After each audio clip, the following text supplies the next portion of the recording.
Hey, what's up guys? In this video, we're going to go over how to set up and program your Redline 360C in order to optimize the performance and minimize false alerts. Now, this is actually going to be a two-part video. In the first part of this video, we're going to go over kind of your initial setup and programming to kind of get it dialed in and customized the way that you want. For the second part of the video, I want to go over kind of day-to-day operations. So getting familiar with using the detector, different buttons, features, that kind of stuff once you're actually driving out on the road. Now, when it comes to all this initial setup and programming, I also have all this information available on my website if you'd prefer to just read over everything instead. I'm going to drop a link to that in the video description, and at the end of the article, you'll also find my general recommended settings for the Redline 360C, as well as the settings that I personally run here on my detector. Now, this video is going to be current as of firmware version 1.3. In the future, of course, Escort is going to be releasing new firmware updates, which will add new features and will change things and whatnot, and so I can't update this video after it's posted online, but my article on my website, I can keep that updated as new things happen and things change. And so with all that said, let's go ahead and dive into it. Now, when it comes to programming your detector, you can do a lot of it by going into the menu here in the detector, which you access just by pushing the sensitivity button here and the brightness button on top. And then you can just kind of scroll through the different options with the sensitivity button. And then there's going to be, if you want to change anything, you can just use the volume up and down buttons to select the options. And there's a couple things that you'll find in here that actually have kind of sub-menus that you'll find. So like this, if I want to modify the different bands, I go to that, and then I hit the brightness button over here on the right. And this is going to allow me to go in and start adjusting kind of these sub-menu options like this. And then once you're done, you just hit the power button like that, or you can just wait for it to naturally time out on its own. Now, an easier way to do the programming, though, is just to grab your phone, launch Escort Live, connect to the detector, and then go over here to radar settings. And this, again, just makes it quicker and easier to go in and adjust everything and just kind of dial it in and change whatever options that you want here quickly and easily. Now, that said, there are a couple options that are only available here in the detector, so we're going to cover that kind of towards the very end of the video, but most everything you can do directly from the phone. You're also going to find there's going to be some differences depending on if you're using Android or iPhone. Some of the options might be in maybe a different order or something, and same thing if you're going into the detector. Again, some of the options just might be in a different order, but otherwise it'll be all the same different options available. All right, so starting off from the top, let's start with sensitivity. So this is going to allow us to adjust the sensitivity of the detector on X and K band. Ka band sensitivity will always be running at max sensitivity no matter what you set here. This is just for K and X band. Now, starting off with auto mode is going to vary the detector sensitivity depending on your speed. It's a nice way to basically get longer distance out on the highway when you're driving quickly, but then once you slow down and you get into the city, there's going to be more sources of false alerts around you, and so it's going to start dialing back the detector sensitivity just to keep it a little bit quieter around town. And for that reason, it's really popular. It's kind of what most people will wind up running the detector with. Now, the next option, Auto No X, is going to be the same thing, but it just turns X band off altogether. Auto Low K is going to be the same thing as auto mode, except it reduces the sensitivity of K band at all times, no matter what your speed is. And then finally, highway mode is going to be full sensitivity at all times. If you have a lot of K-band in your area, you may actually want to use highway mode because of the fact that highway mode is actually going to give you longer range performance than auto mode at speed. Auto mode, even on the highway, is not going to give you maximum sensitivity. That's actually what highway mode is for. So if you don't want at all it to ever dial back K-band sensitivity, you can switch it over to highway mode. But otherwise, for the most part, auto mode is going to be kind of a nice balance for both city and highway driving. Next, we can take a look at the brightness option. So this is going to allow us to manually adjust the detector's display brightness like this, and auto is just going to automatically vary the detector's brightness so it gets brighter in the daytime and darker at night. Now, one thing to note though, a number of people have reported, myself included, that the detector doesn't always work properly in this area. Sometimes it doesn't get bright enough in the daytime, it's still too dim, and so you have to manually go in and adjust the display brightness. And this isn't just a Redline 360C thing. I think this is just kind of the way the ambient light sensor stuff is programmed with a variety of different Escort detectors. So if you run into that and you find auto brightness doesn't get bright enough in the daytime, you can come over and switch it to manual display brightness. And on the detector, you actually have a button right here where you can go and adjust the detector sensitivity like this as well. This is just one of the shortcut ways to do it here in the app. And then dark mode is going to turn off the detector's display like this, but you're still going to be able to hear the alerts whenever they pop up. I'm just going to mute that real quick. Okay, and we'll just turn the display back on here real quick. Okay, and then the next option, so we're going to go into the pilot mode. This is basically adjusting the main screen here, and if you want, by default, it's going to have this kind of animated scanning bar like that. If you don't want that, you want just the information here displayed instead, you can just put it to full word. Now the next option is going to be the metering modes. This is going to kind of change the information that's displayed on screen when there's a signal present. Now if we start here with standard mode, This is just going to display whenever a signal is present. You can see the band, it's a K-band alert, and here is the signal strength. And then we also have the arrow right there pointing and letting us know that the signal's up ahead. Now, the next option here is going to be standard FR1. With this one, it's going to give us kind of independent displays for both the front and the rear signal strength. In the middle here, it says 3, so it's saying there's 3 signals currently present. But what you're going to see on the display here is just for the main primary alert. And so this is going to be kind of the front signal strength, and this is going to be the rear signal strength. Next, we can move on to standard FR2, which is going to be a similar idea, except it's going to allow us to see maybe the 2 primary signals instead of just the 1 primary signal. In this situation, when you're getting multiple signals present, it'll display right here both the primary signal. You can see right now it says there's only 1, so it's only going to show either the front or the rear signal strength. You can see right now it says it's pointing back behind, so it's only going to show the rear signal strength. It's not going to show both the front and rear for one individual signal. However, when you are getting multiple signals, it can actually display multiple here on screen. So for example, here's an example that I'm putting up on screen. We have a strong Ka-band signal up ahead and then a weaker K-band signal back behind. So as you can see, it's able to display multiple signals like this. If both of the signals are ahead, it's only going to display it here on the left side. If both of the signals are on behind, it'll only display it here on the right side. But otherwise, yeah, it's able to display multiple signals simultaneously. Anyways, moving on to spec FR1. This is going to be the same idea as standard FR1, with the exception that it's actually going to display the frequency here on top. And same thing here with spec FR2, same idea with maybe the top 2 signals. One is front, another one is rear, and then it's just going to display the frequency right there. Now, Expert FR is if you want to display up to 4 signals simultaneously. When that happens, you'll start to see multiple signals popping up on screen here, and it's going to show you both the front and the rear signal strength for these top 4 signals. Now, if any of the signals are locked out, those are actually going to show up in gray. And then finally, if we switch over to the simple mode, this is just going to be super simple. If you're traveling below the speed limit, it's going to display caution on screen. And if you're traveling above the speed limit, it's going to display slow down, like you can see here. Moving on, we have next control over the arrows. Now this is going to give us the option to either display the arrows and only point towards a single primary source like this. Alternatively, if we want to again see maybe multiple signals at once, we can switch it to multiple, and now you can see it's got a couple signals. It's blinking towards the primary one, and then it's also saying there's a rear signal, and now it's switching and saying the primary alert is going to be back behind you. So here you can see it's got different colors, and the blinking is going to be pointing towards the primary alert that it defines. Now, the band is basically going to adjust the arrow color, not by direction or anything, but by band. And so X band will be green, K band will be blue, and then Ka band and laser will be red. So again, single just points to the primary source. Multiple is going to allow you to point to multiple signals simultaneously. And this is just there to adjust the arrow color by band. Next, moving on to auto mute. So this is going to allow us to have the detector alert at full volume normally, and then after about 5 seconds or so, it's going to automatically reduce the detector's volume if you like. If you want, you can turn that off and just have it alert at full volume all the time. However, if after the detector initially gets your attention, you want it to automatically reduce the detector's volume, that's what the auto mute is for. And here this kind of gives you control of how far down it drops the volume. Low is going to drop the volume down to the lowest level after the initial normal volume alert. Medium is the medium, and high is going to kind of keep the auto-muted volume level the highest. We'll switch it to low, I guess, just to make it a little bit easier to hear the volume drop, and let's trigger it.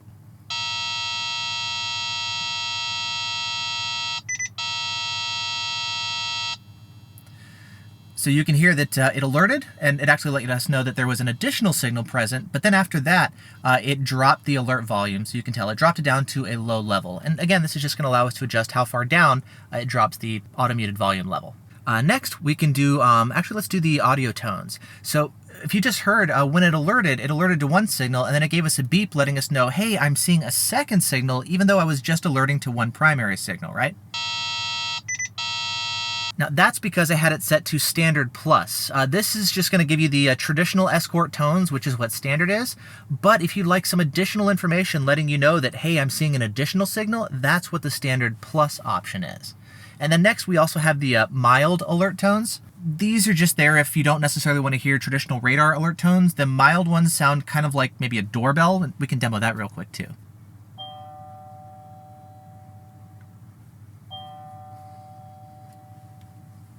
So if you like, you can have it set up that way. I personally prefer Standard Plus. I like the Escort alert tones, and then I also like the additional beep letting us know that, hey, there's a new signal that I'm now seeing as well that I want to let you know that that's present now. So moving on, let's go next to ZR3 mode. So this is here if you actually have Escort's optional laser jammers connected to the detector. So if you have the Escort ZW5 or the ZR5 hooked up to your Redline 360C, your radar detector can actually control your laser jammers, and it will serve as kind of your interface, your display, and your speaker for those laser jammers. And this option here in the detector is going to allow you to control how the laser jammers operate and if they automatically shut off after a period of time. Now, if you have it set to off, it's going to disable the laser jamming functionality altogether. Receive only will detect laser only, and it'll alert you here in the detector, but it's not going to jam, or what Escort calls shifting, in any way. Shifting is great for testing only, to where you're driving and it's going to jam continuously, and then if you want to disarm the laser jammer, you actually double press the mute button when you get shot with laser. And then you have a couple options here to have it automatically disarm the laser jammers, pretty much giving you enough time to get notified that you're getting shot with laser, and then slow down and the laser jammers will automatically disarm. If you like, you can actually slow down and manually, again, disable the jammers even faster, but this is going to be a great option here to just go ahead and have them quickly disarm after 4 seconds. Next, let's move on to the voice option. So the voice is just going to basically speak and let you know when you get maybe a K-band alert or KA.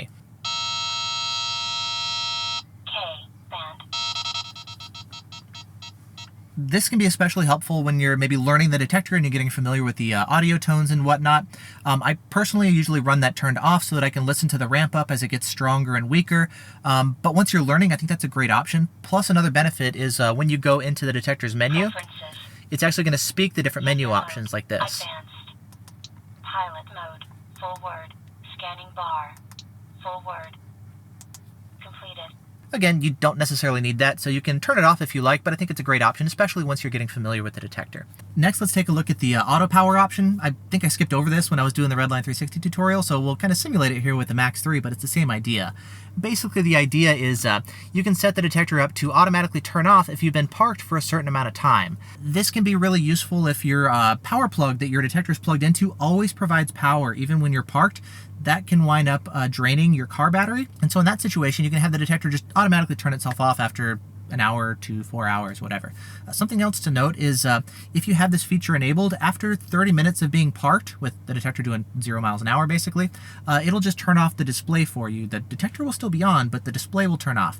Then as you resume driving, you get above 10 miles an hour, the display will turn back on. So just a heads up about that feature. Moving on, we've got the unit. So you can have it set up here to run in miles per hour or kilometers per hour, whatever you prefer. And then we also have the option next for the GPS filter. The detector has a lot of GPS kind of false alert muting capabilities. If you want to maybe turn those off, you certainly can. You can do it right here, but otherwise you can just leave it turned on. Next, we can go over here to auto learn. You're going to want to have this turned on. It's a really useful feature. Now, as you drive around with the Redline 360C, it's going to start to learn where your stationary sources of false alerts are. Things like speed signs on the side of the road and door openers from shopping centers. So after it sees those signals repeatedly on successive drives, it's going to, again, learn that's a false alert, and then you'll actually see it display stored on the screen of the detector. After it learns and stores that signal, when you come by again in the future, the screen is going to be grayed out, the detector is going to be muted, and you're not going to see any arrows.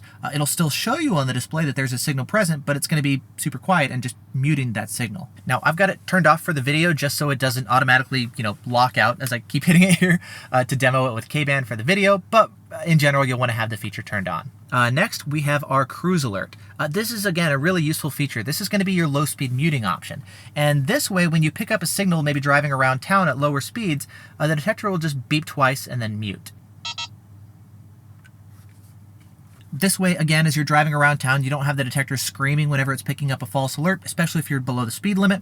This just helps keep it extra quiet when you're in parking lots and whatnot. Now, a quick note about this cruise alert threshold. It's going to be, whatever you set here by default, but when you're driving around and you're on a road, when it's got the speed limit displayed right here, it's actually going to ignore whatever number that you have set up here manually for cruise alert, and it's going to pay attention to just the speed limit. So if you're traveling below the speed limit, it's going to give you that double beep there, but then when you're traveling above the limit, it'll give you your traditional normal alert tone. If you're not running Escort Live at all, it's then going to fall back and revert to this speed here. Moving on, we've got our overspeed alert. This you can just set up if you want to notify you when you're traveling over a certain speed. You can just get a reminder here, an indication that you're traveling over a speed that maybe you don't want to be speeding above. Next, we have our language. You can set it to English or Español si te quieres. Autopista. Oh, cool. Actually, let's see what this looks like. Auto no X. I guess highway mode is autopista. Cool. Okay, moving on, we also have our display color. So again, we can just set different display colors. And this also affects your arrows too, by the way. Red, green, blue, and amber. So again, whatever color you want, maybe matching your vehicle's interior or something. So the next option, we've got our speed on display. So you can have it display your speed right here on screen. If you don't want that, you can turn it off and it'll display your current vehicle voltage instead. And then user mode, novice and advanced. It doesn't change anything here in the app, but if you set it to novice mode, it's going to simplify the menu options when you go into the detector here directly. If you want access to all of the different menu options, you set it to advanced. Next, we can go in and start actually programming the different bands available here in the detector. And this is nice for maybe optimizing the performance, cutting down false alerts, things like that. So starting off, if you want laser detection, you can turn that on and off. This is going to be completely different than the laser jamming stuff. If you have that connected here to the detector, that's controlled here. But this option here for laser detection is purely just the radar detector's laser detection. If you want to maybe turn it off, you can do that here. But otherwise, you can leave it on and it can notify you when you get shot with laser. Pop detection, if you want the detector to alert you to pop, you can turn it on. We do find that it does negatively impact performance here, so turn it off if you, well, yeah, turn it off. Next, we have our options for Ka band, K band, and X band. You can turn them on and off as you like, but you'll notice we also have our band segmentation options. If you want to access any of these, you actually need to go and first disable the options here. If you have Ka band turned on, it's going to scan all of Ka band. If you turn off Ka band, it's then going to activate the different segments here. So if you want to control maybe what frequencies it scans for on Ka, you need to go up here and turn this off first. And same thing here with K band. If you want to get the K band segment control, you can do that here just by disabling that. And then X-band, there's no segments or anything. X-band is phased out of use in most of the country at this point. It's, I think, only actively in use in like Ohio, New Jersey, and a few rural places here and there throughout the country, but most people could safely turn off X-band at this point. Next, we've got TSR. This is going to be your traffic sensor rejection. And this is in case you're driving on the highway and you find these repeated blasts of K-band, maybe every half mile or so. In some places around the country, they have these K-band traffic sensors just dotted along the side of the highway just to measure the flow of traffic and whatnot. And if you find that your detector keeps falsing to those, you can just turn TSR on. But otherwise, it's usually best to leave it turned off because there is going to be a little bit of a negative hit to K-band performance. And so if you don't need it, I generally recommend turning it off, especially here with the Redline 360C because the BSM filtering is so good. You're not going to really be reliant on TSR for BSM filtering the way we are with maybe some of the older detectors. Next, let's talk about the different segments. We'll start with the K-band segments. Now, this is here to give us control of which frequencies within all of K-band the detector can scan for. You can turn on and off different frequency ranges. Here in the US, for the most part, there's exceptions to this, but for the most part, you'll find police radar guns are designed to transmit maybe 24.050 to 24.250, kind of that range or so, and that's going to be segments 1, 2, and 3. In some places, they actually have K-band that's in use lower than that, down to maybe 23.9-ish or so. And if you want to scan that frequency range, that's going to be K-band segment 4. It could be a good idea to turn it on if you're not sure because the detector doesn't really false a ton. But for most of us here in the US, it doesn't scan that low, so you could turn that off. Next, we've got our Ka-band segments here, and as you can see, we actually have 10 different sections available, or segments. We've actually got segments 2, 5, and 8 are going to be the traditional ones. So you've got your 33.8, 34.7, and 35.5 segments here.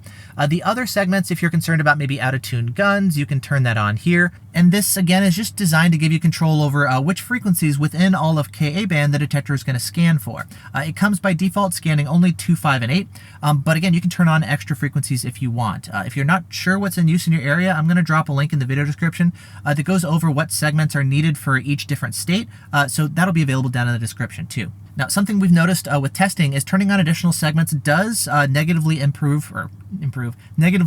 the detector's performance, and so 258 is a standard way to go. If you need something like segments 4 and 6, turn them on, but segmentation definitely does help performance here, and it makes the detector faster and more reactive. Next, moving on to MultaRadar detection. We have the option for both the MultaRadar CD and the CT. So if you want detection for either of those, you can turn them on. Though if you don't have them in use in your area, you'd want to leave it turned off because you are otherwise going to get some false alerts. Now, I'll just put a list here on screen of where the MultaRadar CD and CT CT are in use. Traditionally, they're going to be used for photo radar applications. So you drive past like a photo radar gun. If you're speeding, it takes a picture of you and mails you a ticket. And the detector here has the ability to detect it. But again, you're going to be getting some false alerts. So if you don't need it in your area, you can just keep it turned off. And also, a lot of these might be like a fixed speed camera. And instead of maybe relying on the MRCT detection, you can just get notified by the a GPS Defender database that's built into the detector as well. So that's another way to get alerted to a lot of these. But if it's something that's maybe mobile, attached to a truck or something, you're actually going to want to use the MultaRadar detection built directly into the detector instead of the GPS database. Now, speaking of GPS database, the last options here are going to be for, well, fixed things that you get in the Defender database. So things like alerting you to red light cameras or fixed speed cameras. You have the ability to turn any one of these on and off if you like. Red light speed cameras, it's, well, if you have like a speed camera, red light camera all in one, that's going to be the separate option here. This is going to be for common speed traps and whatnot. Air patrol is places where they commonly do air enforcement, but it's not where they actively are right now flying planes. This is just locations where they commonly have been doing aircraft enforcement. And then now that we're done with the app here, I also want to touch on a couple options that are only available here in the detector. So we'll go ahead and do this, and we'll flip through real quick. So the first one is going to be our K-notch option. This is a great option to help filter out some false alerts from your Hondas and your Acuras. K-notch is basically going to take a 20 megahertz range between 24.190 and 24.210.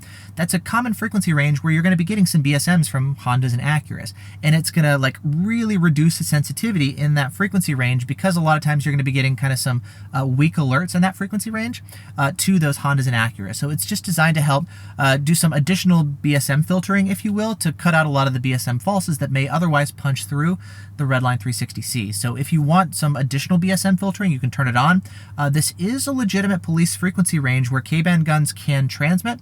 So if you have a lot of K-band in your area, you may not necessarily want to use this, but if you'd prefer maybe a quieter detector overall, it's all a risk balance. You can turn it on, and it's still going to be able to alert you to police radar, but you're not going to get nearly the same amount of range if you have this turned on, and you're detecting a radar gun that's in this frequency range. So again, for better BSM filtering, you can turn it on. If you want maximum K-band range, and let's say you have a lot of K-band in your area, and you're cool with a few more false alerts, turn it off. Next, we have the ability to clear our different locations. So if you, let's say, manually mark a location with the mark button, you can clear all of them here.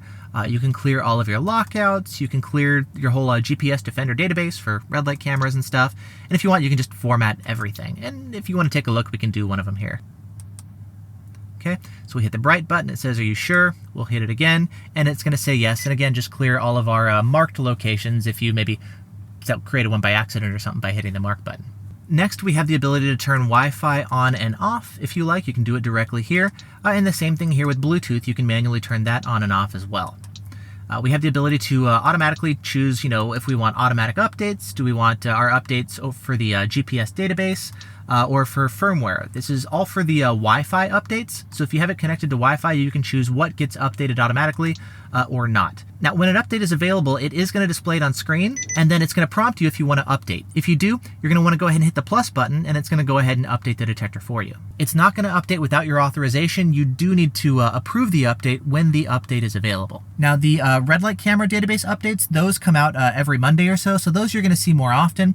Firmware updates come out less frequently, but when those are available, they take longer to update the firmware over just a red light camera database update, but the process is going to be exactly the same. You'll see the prompt in the detector. Hit the plus button to confirm if you want to update, and it'll go ahead and do it for you. Now, the next option, we have the ability to manually force an update. So if we're like, hey, I want to go ahead and just check if there's an update available, you can do that right here. And then for the next option, we have our interface option. It's not really intuitive, I guess, as far as what this means, but you can see we've got a mode 1 and we have a mode 2 available. Now, mode 1 is what you're going to want to use if you have a ZR5 or ZW5. The laser jammer is actually plugged into the Redline 360C. If that's the case, you're going to want to run it in mode 1. If you have the detector hooked up to an aftermarket vehicle interface, not the laser jammers, but an interface for your car itself, in that situation, you're going to want to run it in mode 2. If you don't have laser jammers hooked up to it and you don't have an aftermarket interface hooked up to your detector, it doesn't really matter what you set here. And other than that, yeah, that's it. Again, on my website, I have an article that also goes over all this. Plus, it's got my general recommended settings for the detector, as well as the settings that I personally run. And then in addition to getting familiar with the detector settings and getting it dialed in the way that you want, you can also check out my second video, which goes over the different buttons on the detector and kind of usage and operation while you're driving. You can check out that video as well. So yeah, that's it for now. Thanks so much for watching. I hope you're all doing well, and I'll see you in the next video.